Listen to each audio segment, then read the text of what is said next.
Okay. Okay, at long last. 2022 Cultural Pass. Thank you again for everyone new and old who is here today. Cultural Pass is presented by Fund for the Arts in collaboration with Arts and Cultural Alliance, Louisville Free Public Library, and Louisville Metro. With the support, we also could not do it with our other partner libraries in our other counties, Bullitt County Public Library, Charlestown Clark County Library, Floyd County Library, and Harrison County Public Library, as well as Jeffersonville Township Public Library. The Cultural Pass provides free access to many of the greater Louisville arts, culture, and heritage institutions for children. We say children, but it's really for ages 0 through 21. It's valid for a one-time general admission to each of the participating venues, and is valid this year. This is a change in the dates from June 1. That's pretty familiar to the new exciting part. We're going to offer Cultural Pass through September 4th, 2022. So it extends through Labor Day this year. This is created from Vision Louisville. The Cultural Pass is innovative, and it's an initiative to promote art and culture and improve summer learning loss in our community. Nearly 260,000 passes have been issued since the program's inception in 2014. And as I heard from you all at the beginning, some of you have been here since that. I'm so excited to see you all in our next year. So how Cultural Pass works. Families sign up for the pass at one of the participating libraries. Participants ages 0 to 21 get free admission with that pass, plus one adult per family. So it's the pass holder and one accompanying adult get free admission. The Cultural Pass is intended for family use, and therefore it's not valid for group visits. Venues receive financial reimbursement based on the models chosen to participate. There are 3 ways. This is just like last year. We're going to continue this year with 3 ways to participate. We've got our in-person general admission, we've got virtual programs, and we have Cultural Pass days. In-person general admission. So here's what kind of is all in that in-person general admission. Venues will be open to the public and must provide at least 1 day per week for free admission for pass holders, provide at least 1 weekend per month for free admission. You will be asked to list those weekend dates, and to log all Cultural Pass visits to your site and turn that login in at the end of each month. And I just want to highlight that piece at the end about logging your site visits is incredibly important because that's how you get paid at the end if you are an in-person general admission venue. So the in-person reimbursement, in-person general admission reimbursement is based on total visits to your venue at a target rate of $650. Venues, as in previous years, will receive 2 payments. The first payment will come in June, and it's an advance payment on 2022. And in October, you'll get payment 2, which is based off of the venue's total 2022 visits minus the June 1st payment. Again, this is a similar structure to last year, where it's split up into 2, where the one is based on last year. We'll go through that a little bit more in a moment. And then the second one is based on your actual 2022 visits minus that first payment. So for venues who have an average ticket price of above $650, the reimbursement will be your average ticket price as funding is available. And the maximum reimbursement rate for any organization is $25,000. So if attendance is just incredible at your venue throughout the summer, and somehow you reach $30,000 in that summer, you would be capped at $25,000. June payments are based on visits to the venues during the summer of 2021. So again, this is similar to last year. Last year, we were looking at 2019, and I do want to highlight, I believe in the invitation that went out, it might have still had 2019 in the language. So I want to highlight that this is a change or an update. There was an error in that invitation where it said 2019, and we're going to base those numbers off of 2021, not 2019. So if you had up to 500 visits in 2021, or you are a brand new venue to Cultural Pass, your June payment will be $500. If you had 500 to 1,000 visits and 2021, your June payment will be $2,500. And then if you had 1,000 or more visits, if you had over 1,000, it really should say 1,001 or more visits in 2021, your June payment will be $5,000.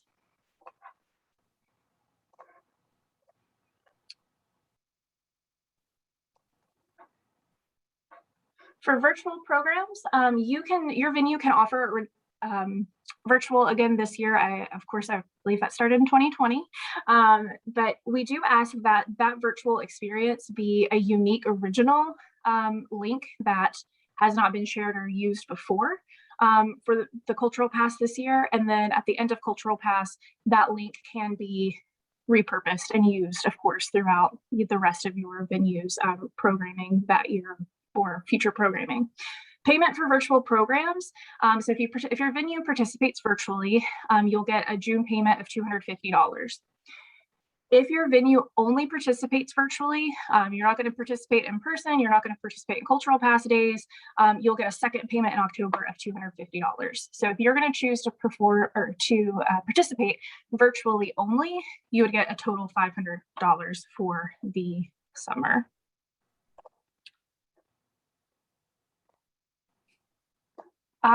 There is a question in the chat. Are we considered a new agency if participated in the past but took a COVID-related sabbatical for a year or two? Yes, that is a great question. Oh, thank you, Sarah. Cultural Pass days. The Cultural Pass Committee will host 3 outdoor events, just like we did last year. Those locations are going to be, or to be announced, but they're going to be throughout Greater Louisville. So it says throughout the city, but really we're looking to host, just like last year, a couple in Louisville and one in Southern Indiana. Those dates are June 5th. That one we can say will be at the Louisville Free Public Library. The second one, location to be announced, is July 2nd. And one will be August 6th. Please note, Cultural Pass is extending through September 4th this year, so we will end Cultural Pass days in August, but we'll still have pretty much a whole month left of Cultural Pass after that final Cultural Pass day. If your organization is interested in being a Cultural Pass Day host, please let Janelle Renee know. I'll be sure to throw her email in the chat if you don't already have it.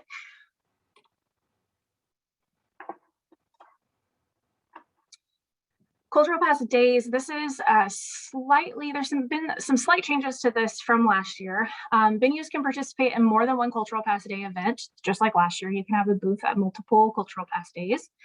If you're interested in performing, we have limited performances this year. So if your venue is interested in performing, you can only participate in one Cultural Pass Day performances. There's only 9 slots available, and those performance slots are 25 minutes. So the payment structure for that is below. You've got the activity booth. So if you set up, you bring your organization to the Cultural Pass Day with activity and information.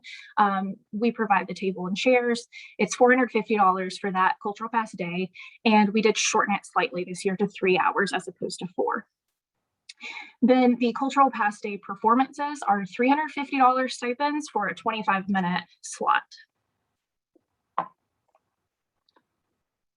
So the process. So we reviewed, you've got the in-person participation, you've got the virtual participation, and the Cultural Pass days. Those are 3 ways to participate.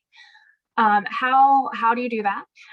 So the Cultural Pass Day or the Cultural Pass registration form is open, and that's what we're going to walk through at the end.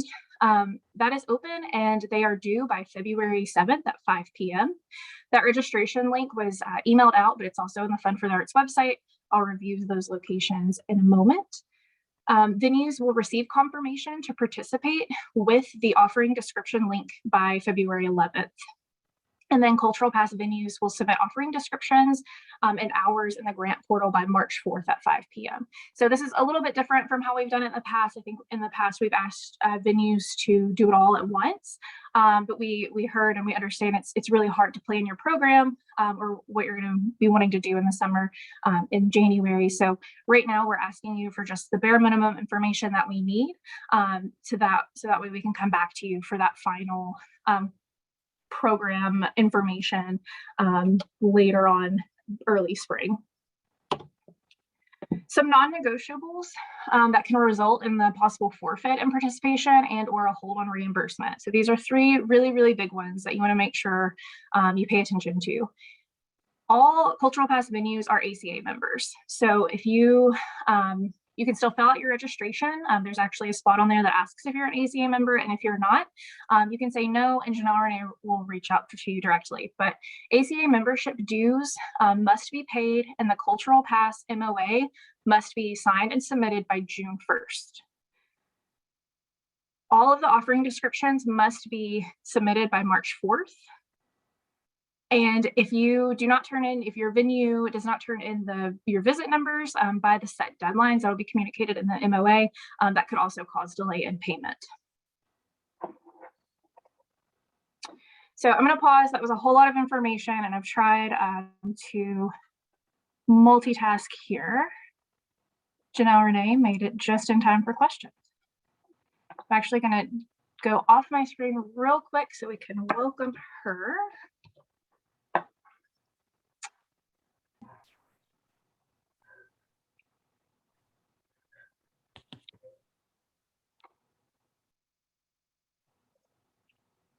Hi, Janelle Renee. We just paused for questions. Hi. So we did have one in the chat that we answered as we were moving along that we answered, but just in case anyone missed it, I know some others might have the same question. Are we considered, if you participated in the past, but COVID prevented your venue from participating last year, you would be considered a new venue, and we'll start you out at the that first $500 level for payment one.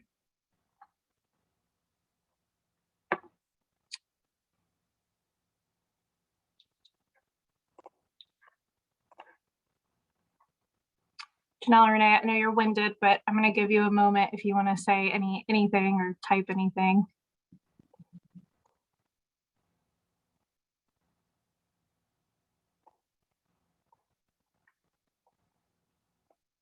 Thank you, Toph. So for the deadline for ACA membership, we would actually ask you to communicate that by March 4th, the deadline for the offering description, but then payment must be received by June 1st.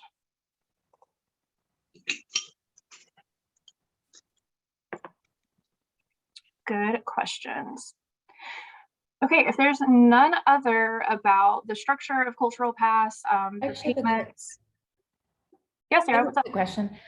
So for the in-person offerings, is it only for venues who offer tickets? Or like in the past, we had an event during the summer on our location. Is there opportunity for that as well, or? Yes. Yes. Sorry, Janelle Renee, I'm so sorry.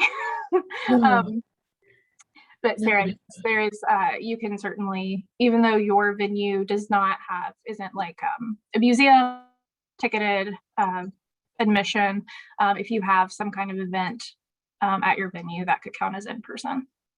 And the payment structure is just based off how many people come to that event? You would want to track how many people came to the event. Okay, thank you. Yep. Susan asked in the chat, will we get an email for membership renewal? Yes, that'll come from Janelle Renee. Hi, yes, membership renewals. Hi, everyone. My apologies for arriving so late. Health. I have asthma. I got COVID. So here we are. Yes, so membership for ACA dues have already begun to go out. I started sending them out earlier this week. If ACA has also, we have a new platform for our website. And so check your spam if it might have gone there.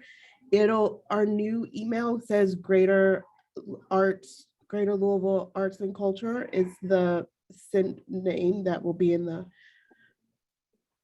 from the sender. Current members current 21 members have already received their invoices. If you've not received an invoice yet, it's probably one of two reasons. Either your organization is a new member that joined late last 2021, and so I will be touching base with you about that, or your members, your organization decided not to be an active member last year, and so we just have to reactivate your membership. But yes, invoices are coming out. So check your spam if you, it might be there. Thank you, Janelle Renee. We had a couple questions about weekends in the chat. Is weekend considered Saturday? Sunday, yes, Saturday and or Sunday would be considered cultural pass. Yes, so for the weekend offering, it doesn't have to be both Saturday and Sunday, just Saturday or Sunday. One of the main focuses for Cultural Pass is accessibility, and a lot of feedback we got from parents was not being able to fully utilize the pass because there were multiple offerings that were during the week during work time. So one Saturday or one Sunday a month for families to be able to come.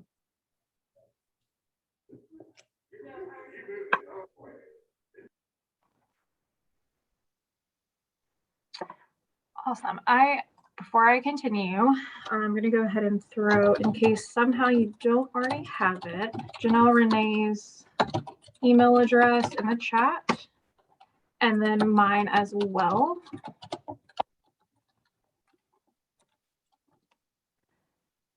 And if we're good on questions, I'm going to walk through the application for anyone that wants or needs. If, like I mentioned earlier, if you've already submitted yours, like I know some of you have, or you don't need that part, feel free to get some time back on your Friday. I will not be upset. But for everyone else, for anyone who might need that, I'm going to walk through that application. Okay, so at this point, I think most, if not everyone on the call received the invitation to participate from Janelle Renee and or received the email from me this week with the application link. We have also, I wanted to point out that we have also added that those links to our website as well. So let me get back into my share screen.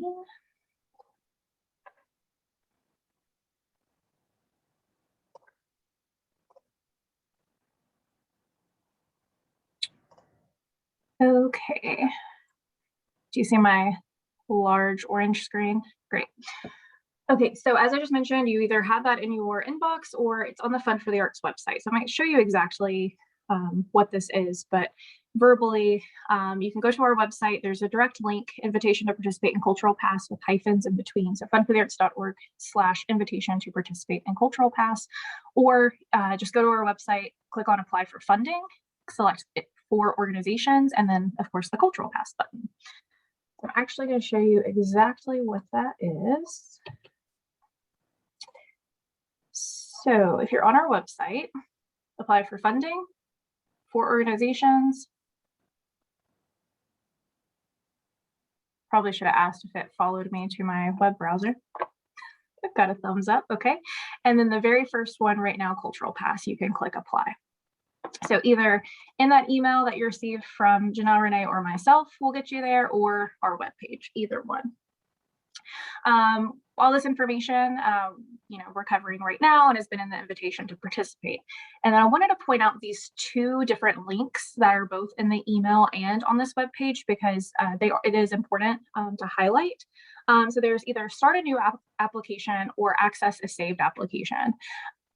If you click start a new application, every time you click start a new application, it's going to save it in your profile, whether you put any words in or not. So those can be cleared out, but just for some internal housekeeping, you want to click on either if you've opened something or you've saved it, do the access a saved application.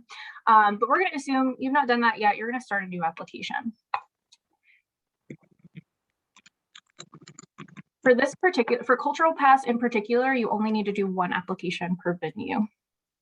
If you are brand new, you have never logged into the grant portal at all, the very first thing you're going to need to do is click New Applicant. So you'll still click on Start the Application, but you're going to need to create a profile before you can continue. Super easy. You'll insert your email. You'll do it again to make sure it's right. You'll create your password, and then you'll click Continue, and then you'll be able to complete your application from that point on. So if you have an application or you've done that step, log in real quick. I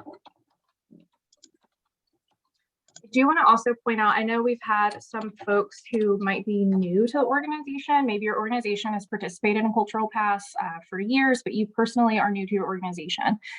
The grant portal applications are tied to email addresses, not organizations. So someone from your organization, if you're a returning organization, would have had, or a returning venue, I should say, they would have had access. And we can do a couple of things here. Either if that person, if you have their login information, you can use it, or we can transfer the account. If you want the historical information, we can transfer that information to you. If we do the transfer, you'll still need to create an account. So go ahead and do that step, and then you can follow up with me. And you can even go ahead and start the application and then just follow up with me offline, and I'll get that transferred over to you.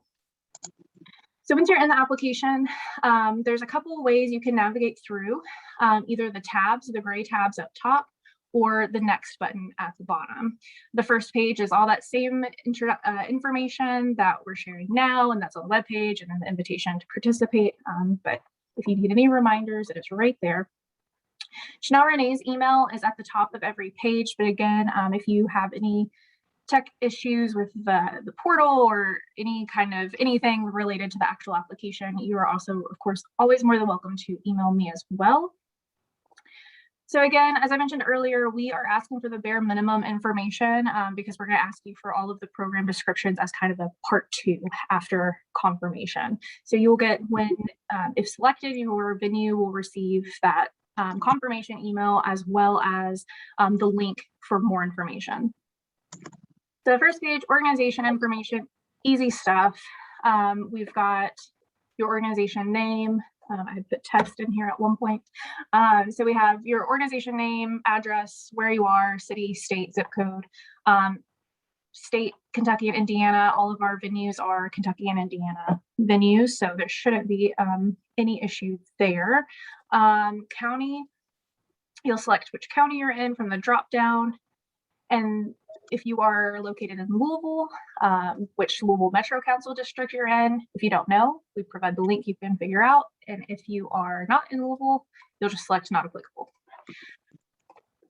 We ask what the tax designation is for your organization. Don't get tripped up. I think a lot of us are used to seeing 501c3 first and foremost, but C4 is the first one on this list offering. So just make sure you're paying attention to which one you're selecting. If you are other, you'll select other and tell us a little bit about what your tax designation is, including, please, your mission statement. We also ask what best describes your organization. I think most everyone is going to be an arts and culture organization or business, but there are a few other options to select from. If you happen to be other, again, just let us know what other might mean. Here's the box I mentioned earlier about ACA. If you're an ACA member, if you're not, that's okay. Just select no, and then Janelle Renee will reach out to you to begin that membership process.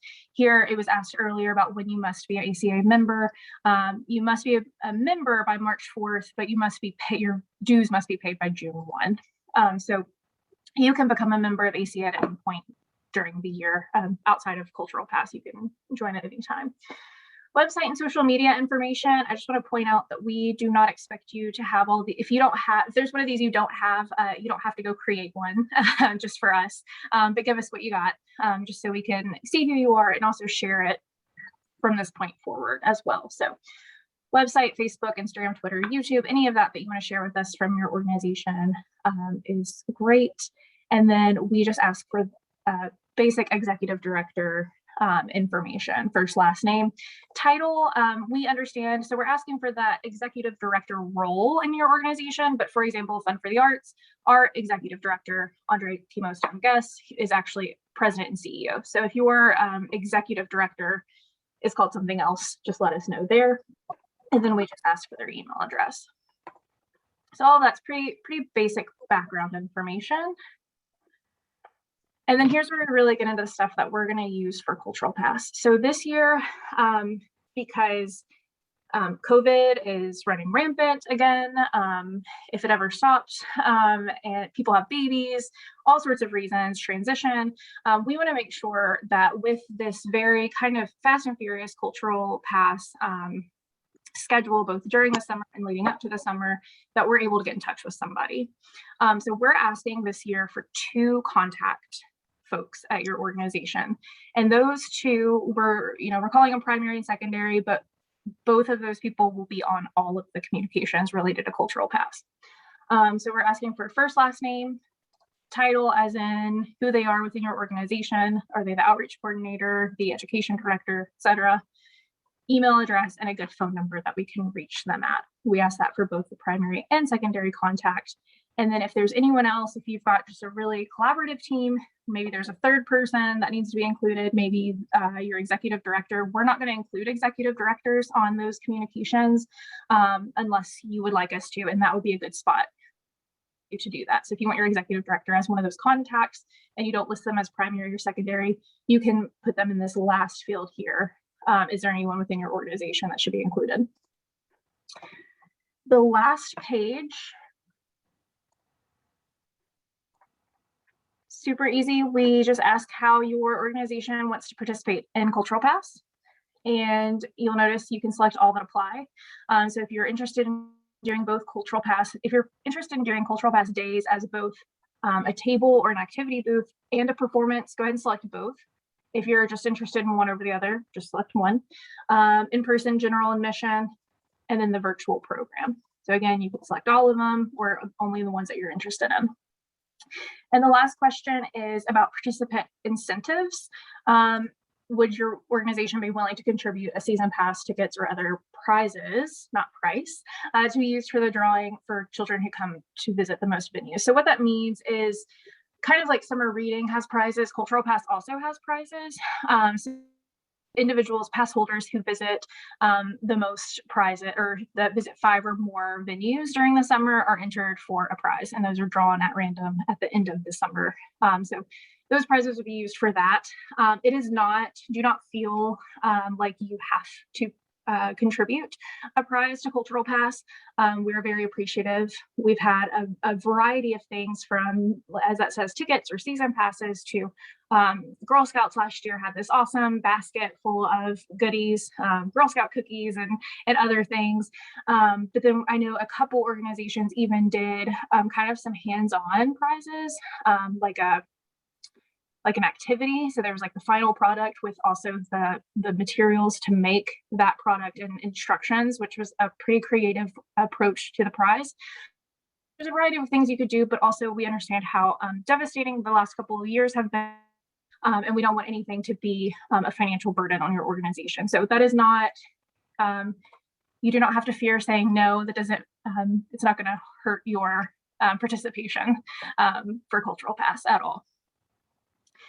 So when you're done, you've filled out the application, you can either click review and submit or the button up top. And if you missed any fields like I did, it'll tell you in red all the things you missed, and then you'll have to go fill them out before submitting again, or before submitting. I did want to point out, you do not have to, I know this is a pretty quick application, but still, if you run out of time, something comes up, you don't have to finish it in one sitting. You can click save and finish later at any point to come back to it. You do not need to click save and finish later until you're ready to actually finish later, because what it'll do, it's not saving your work. It does save your work, but once you click that button, it'll log you out. So it's saving as you go along. If you're clicking it because you want to save your work, it's actually going to kick you completely out. So you don't have to click that until you are actually ready to be out of the portal. And then it's not going to show it for me because I didn't fill out the thing. But you do want to make sure once everything is filled in, the button will change to submit. And you want to make sure you actually click submit for it to be submitted. One thing I wanted to show that I forgot. But they Is that a question? Jordan, there is a question in the chat to give some examples of activity booths from last summer for folks who are new to that idea. Yeah, so activity booth, that would be like if for Cultural Pass Day, your venue comes and sets up at Cultural Pass Day at a table. So can you give examples of activity booths have operated? Yes. So Carnegie Center last year, that was the first one that popped in mind, did sand art. And actually, let's see, who else is in here? Let's see if anyone stayed on here that did one last year. I'd love to hear directly from Hannah Rose. Hannah. Yeah, oh good, she put it in the chat.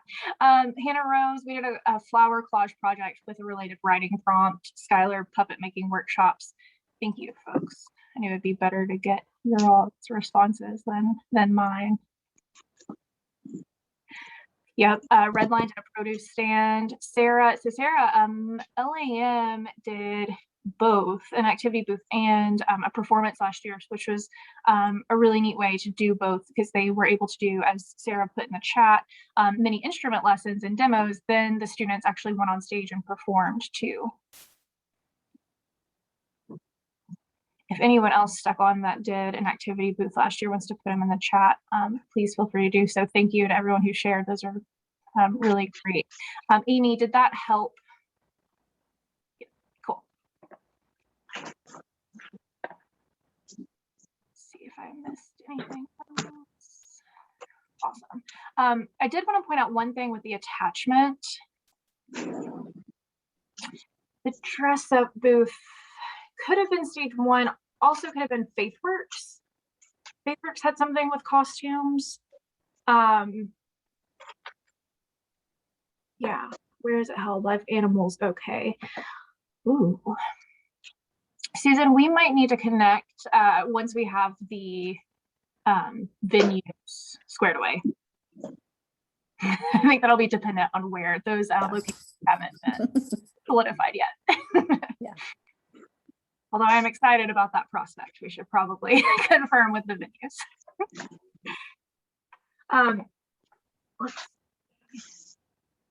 Oh, I need to fix that. I did want to show one thing with the uploads.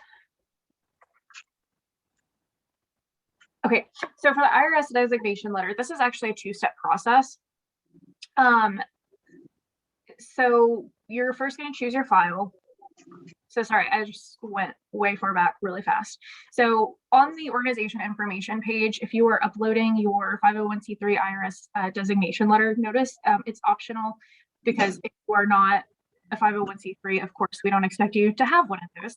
But if you selected one of the 501c3 options from the drop-down box, we are asking for your IRS designation letter. So to do that, I want to point out that first, you must choose your file. So just like you would choose anything from your computer, and this PDF is it.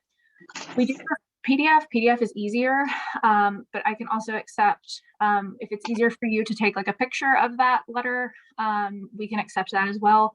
If you have like a Mac or some kind of Apple specific programming on your computer, contact me via email first, and we can hash that out. It's a little bit easier to hash it out before you upload than to do it retroactively. So if you don't have like a PDF, like an Adobe or something on your computer, don't stress, just reach out to me and we'll figure it out.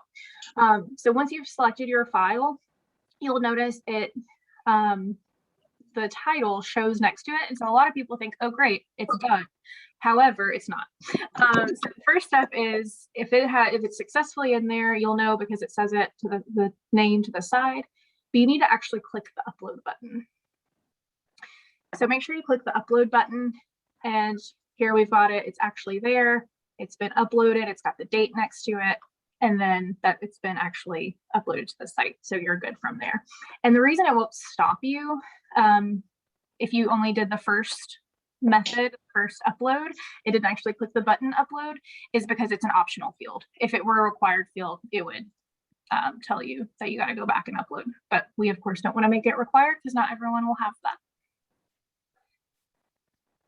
So I think that is everything. I did notice an issue with the ways to participate. So I do want to point that out. If you caught that, looks like it was only letting me select 3. I'm going to go in and fix that and make it, you should be able to select all if you want. So if you're a person, I know most of the people on here, I don't think have submitted their application yet, but I will go back for anyone who might be watching the recording. I'll go back and anyone who's submitted so far, I will double check to make sure they didn't mean all 4. So I'm going to get out of the application.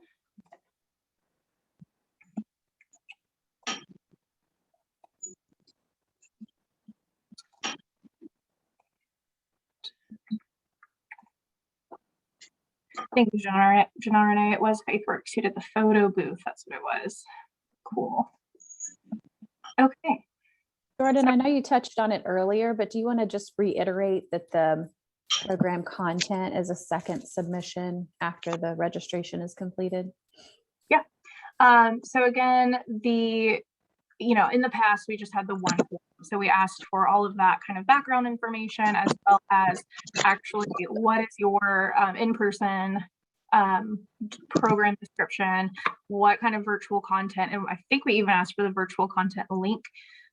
And then how are you going to participate in Cultural Pass Days? What's your performance going to be like? What's going to be at your activity booth? We asked for all of that up front last year, kind of all in one. So again, we split that up this year to hopefully allow for more time for your organization to really hash out what those descriptions are. So this step 1 is due, I just blanked on the date. First one is due, let's pull up the timeline.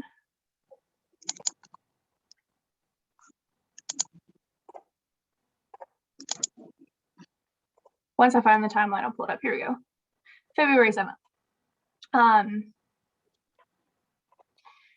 And then once the venues are confirmed, that'll happen via email to both the primary and secondary contacts that we showed on the application.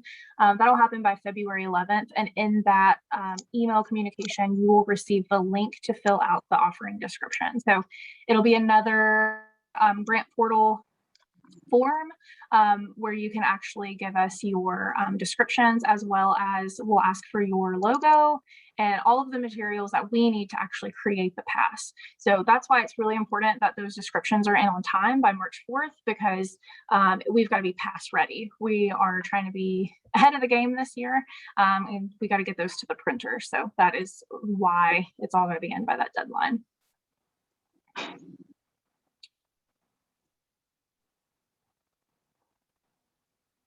Jordan, there was one more question about how many hours is the commitment for the activity booth?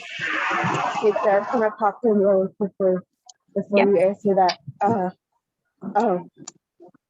Because I didn't. Are you going over to your office? Walking. Okay.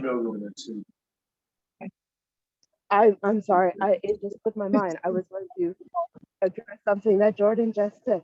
Oh, the virtual link. The actual virtual link, you have a little bit more time to get us the actual link, because the link doesn't have to go in the pass, but the description for what the virtual offering has to be by the deadline, the description deadline. Thank you, Janelle Renee. I meant to say that as I was talking and forgot to say it by the time I was done talking. So if you didn't catch that, for virtual, we need all the information that's going to go in the pass by the March 4th deadline, but we don't need your actual link. So we'll have that deadline for you once accepted about the actual deadline for the link.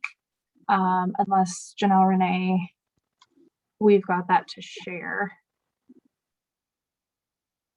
I think we're still working on what that deadline is. Yeah, we're still working on, because we will have to touch base with the library because the link will go into the Bean Stack, which is how organization participants can access the virtual link. So it will be based on their timeline, and once confirmed, as a confirmed participant, we'll let you know in the participant orientation. Thank you, Janelle Renee. Sarah Lindgren. Yeah, I was just trying to bring up the questions in the chat. There was one about our activity boost 3-hour commitments. Yes. Yeah. Last year it was 4 hours. We learned a lot last year. So cultural pass days, I skimmed over, or I didn't mention this at all. Cultural pass days were created last year because when we were planning, like this time last year, we still had a lot more restrictions around COVID. So we weren't sure what Cultural Pass was going to be able to do in summer of 2021. So we came up with the Cultural Pass Day to provide an opportunity for venues to come together in an outside way. So a festival style way to participate and interact with Cultural Pass. So we're continuing that, but we learned a lot along the way with that kind of fast planning to do a cultural pass day. And one of it was having seen what the popular heavy populated times for cultural pass days were. We felt like the 3 hours more condensed was going to be better for everyone's time. So there'll be more details around that as we move along in terms of what those actual hours are, what you can expect to have at the booth, what you need to bring, all of that good stuff we'll follow up with moving forward. And then Susan, does the application include activity booth date? The registration, no, but the offering description, we will ask what dates you're interested in. I hope I answered that, but Susan, let me know if that wasn't what you were asking. But we will want to know, because I know some venues, we had some folks who couldn't do all three. Some did want to do all three. Some didn't do the first one, but came and saw how much fun it was and joined us for the last two or last one. So you keep that in mind for the booth, but then again, to reiterate for the performances, with the performances, there's only one, you can only do one performance this year and they're 25-minute slots. Scott, great. If you could email Janelle Renee with that. I'm going to put her email back up here.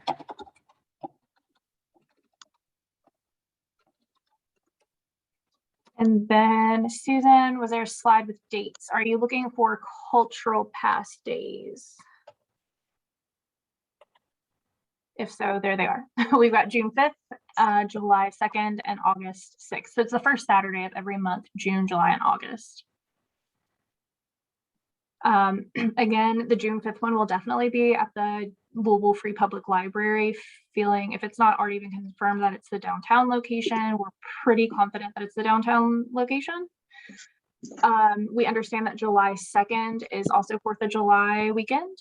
We're not afraid of that. We actually hope that that'll bring more families out to do family things on 4th of July. And also, if you're in a venue participating on that weekend, we would encourage you, if you wanted, of course, what you choose to do at the activity booth is totally up to you, but we would encourage you to have fun with that. If your venue has some kind of activity that could align with 4th of July, like they're making some kind of water. red, white, and blue pinwheel or something. Janelle Renee said water, if you own a water park. No, we've been joking about having water activities as well. Well, I say joking, but I think we might be serious.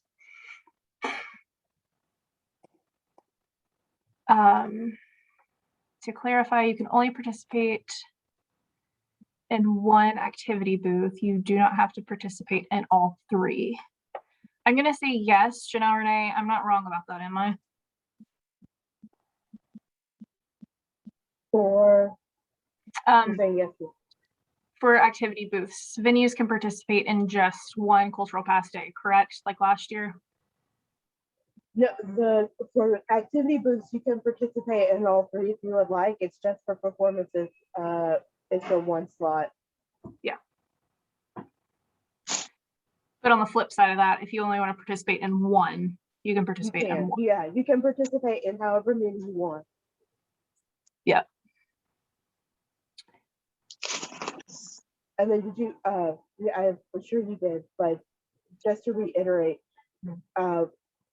depending on which cultural, however many we decide, there is not a advance payment for cultural pass days. So if you select only cultural pass days, you will not receive a first payment in June.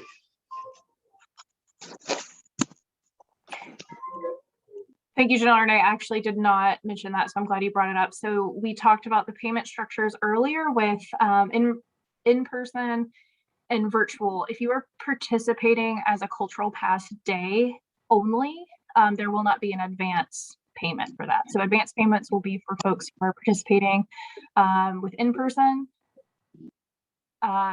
or virtual.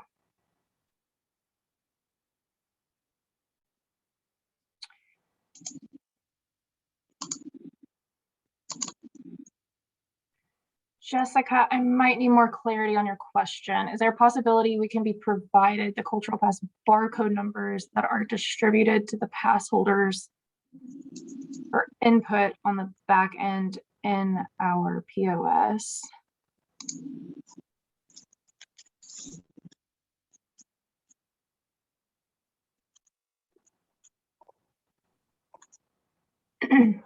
Is Jessica still on?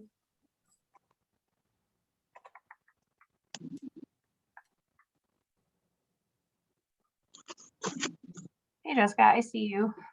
Oh, there she is. Each barcode has a number. Yes, correct. Each barcode has a number. That's how you track your participation.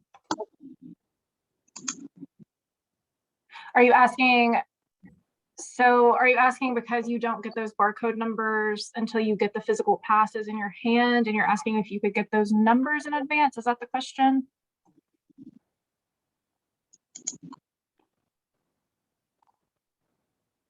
Okay. I don't know the answer to that. Janelle Renee, do you have an idea on the answer to that question, or is it one we need to look into and come back? We may need to look into that with the library and Beanstalk. Jessica, those are tied to a specific software system. So we may need to do more homework on that and get back to you. Yeah, so just a couple more clarifying questions, Jessica. Are you asking yes, you're asking for the barcode numbers on the back of the pass. Is it so you know what numbers they are, or are you asking for the barcode numbers so that you have access to the family information that is tied to that number for your system? Or just asking for the numbers in advance so you know what to do? Sure, I'll just unmute because it's easier to say everything than try to type it out. Can everybody hear me okay? Perfect, we can hear you.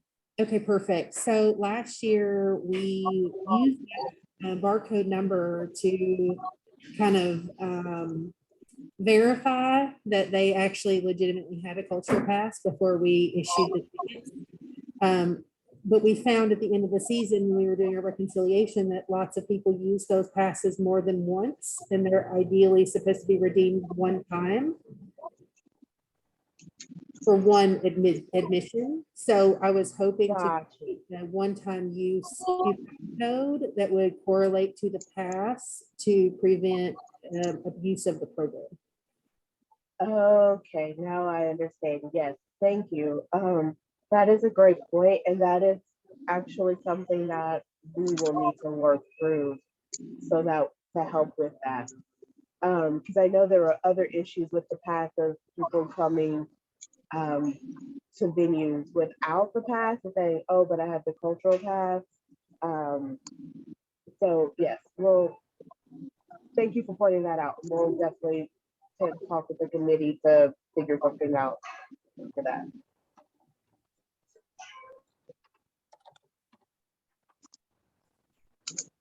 Thank you so much.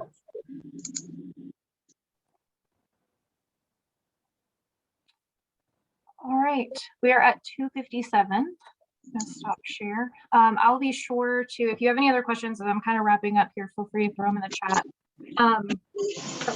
Share out this recording, as well as I think we can share out the slides as well, if that is helpful with anyone. Again, don't hesitate to reach out to Janelle Renee, who's Liz behind the cast. But if there's something I can help with, don't hesitate to reach out to me as well. Amy, I've seen 2 dates for the first Cultural Pass day. Is it Saturday the 4th or Sunday the 5th? It should be Saturday the 4th. So I apologize. We'll make sure that's streamlined in advance. Thank you for pointing that out. No, Saturday. Wait, what? Whichever day the Saturday is. It's the first Saturday of every month. Let's pull that No, up. the July. It's the second. The Saturday is the second. Yeah, she's asking about June, I think. Oh, is it June? Yeah, That's correct. Yeah. Oh, sorry. So for June, it should be the 4th. Sorry about that. But yeah, to reiterate, it'll be the first Saturday of each month, June, July, August, not September. And it might have been in your slide deck, but you had June 5th, and it's everywhere else as June 4th. So Got you. Thank you. check the slides. Awesome. Thank you. I saw a Thank question you. about live animals. Did that get answered? We said we would circle back to that once we had the venue squared away, because I know we still haven't wrapped those up. Okay. Some venues might not want live animals. All right, folks. Thanks again for being here. Let us know if you need anything. Enjoy your weekend. Thank you.